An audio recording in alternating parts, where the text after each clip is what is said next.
ದೇಶದ ಜನತೆಗೆ ನಿನ್ನೆಯಿಂದ ಜಿಎಸ್ಟಿ ಧಮಾಕ ಸಿಕ್ಕಿದೆ.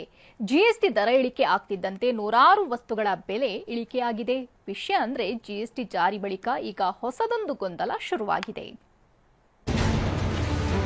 ಜಿಎಸ್ಟಿ ದರ ಇಳಿಕೆ ಬಳಿಕವೂ ಗೊಂದಲ. ಹಳೆ ಎಂಆರ್ಪಿ ಐಟಂಗಳಿಗೂ ಹೊಸ ರೂಲ್ಸ್ ಅನ್ವಯ. ದಸರಾ ಹಬ್ಬಕ್ಕೆ ಕೇಂದ್ರ ಸರ್ಕಾರ ಗುಡ್ ನ್ಯೂಸ್ ಕೊಟ್ಟಿದೆ. ಸೆಪ್ಟೆಂಬರ್ 22ರಿಂದಲೇ ಜಿಎಸ್ಟಿ ದರ ಇಳಿಕೆಯಾಗಿದ್ದು 375ಕ್ಕೂ ಹೆಚ್ಚು ವಸ್ತುಗಳ ಬೆಲೆ ಇಳಿಕೆಯಾಗಿದೆ.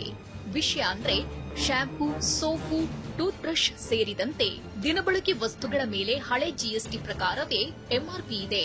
ಇನ್ನು ಸ್ಟಾಕ್ ಇರೋದ್ರಿಂದ ಅದರಲ್ಲೇ ಹಳೆ ದರಗಳಿವೆ. ಇದು ಸಾಕಷ್ಟು ಗೊಂದಲಕ್ಕೆ ಕಾರಣವಾಗಿತ್ತು. ವಿಷಯ ಅಂದ್ರೆ ಹಳೆ ಎಂಆರ್ಪಿ ಇದ್ರೂ ಹೊಸ ಜಿಎಸ್ಟಿ ಪ್ರಕಾರವೇ ದರ ಇಳಿಕೆ ಮಾಡಿ ಮಾರಾಟ ಮಾಡಿ ಅಂತ ಕೇಂದ್ರ ಹೇಳಿದೆ. ಅವುಗಳ ಮೇಲೆ ಪರಿಷ್ಕರಿಸಿದ ಸ್ಟಿಕ್ಕರ್ ಅಳವಡಿಸುವಂತೆ ಈ ಹಿಂದೆ ಹೇಳಿತ್ತು. ಆದ್ರೀಗ ಮತ್ತೊಂದು ಆದೇಶ ಹೊರಡಿಸಿದೆ. ಗ್ರಾಹಕರಿಗೆ ಹಳೆ ಹಾಗೂ ಹೊಸ ದರ ತಿಳಿಸಲು ಸೂಚನೆ. ಐಟಂಗಳ ಮೇಲೆ ಹೊಸ ದರದ ಸ್ಟಿಕ್ಕರ್ ಅಳವಡಿಸುವ ಅವಶ್ಯಕತೆ ಇಲ್ಲ ಅಂತಿರೋ ಕೇಂದ್ರ ಹಳೆ ಮತ್ತು ಹೊಸ ದರದ ಪಟ್ಟಿಯ ವ್ಯತ್ಯಾಸವನ್ನ ಗ್ರಾಹಕರಿಗೆ ತಿಳಿಸಬೇಕು. ಕೌಂಟರ್ನಲ್ಲೇ ದರ ಪಟ್ಟಿ ಪ್ರದರ್ಶಿಸಬೇಕು ಅಂತ ಹೇಳಿದೆ. ಅಷ್ಟೇ ಅಲ್ಲ, ಡಿಸೆಂಬರ್ನೊಳಗೆ ಹೊಸ ಜಿಎಸ್ಟಿ ಪ್ರಕಾರವೇ ಪ್ಯಾಕ್ ರೆಡಿ ಮಾಡಲು ಹೇಳಿದೆ. ಡಿಸೆಂಬರ್ ತನಕ ಅದೇ ಸ್ಟಿಕ್ಕರ್ ಯೂಸ್ ಮಾಡಬಹುದು. With revise sticker also allowed. So this was the requirement. So ನಾವು ಈಗ ಬಂದಿದ್ದ ಕೂಡಲೇ lot of trade people vent ಅಂತ ಇದೆಲ್ಲ ನಾವು ಫುಲ್ಫಿಲ್ ಮಾಡಬೇಕು ಅಂದ್ರೆ ನಾವು ಕಾರ್ಡ್ನ ವಾಪಸ್ ತಗೋಬೇಕು. ಅವ್ರ ಡೀಲರ್ಗಳಿಗೆ ಸ್ಟಿಕ್ಕರ್ ಕಳಿಸಬೇಕು.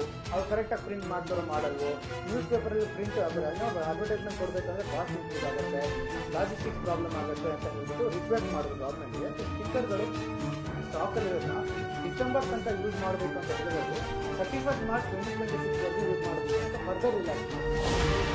ಇನ್ನು ಜಿಎಸ್ಟಿ ಇಳಿಕೆಯಿಂದ ಜನಸಾಮಾನ್ಯರಿಗೆ ಮಾತ್ರವಲ್ಲ, ಸಣ್ಣ ಕೈಗಾರಿಕೆಗಳಿಗೂ ಅನುಕೂಲವಾಗಲಿದೆ ಅಂತ ನಿರೀಕ್ಷಿಸಲಾಗಿದೆ.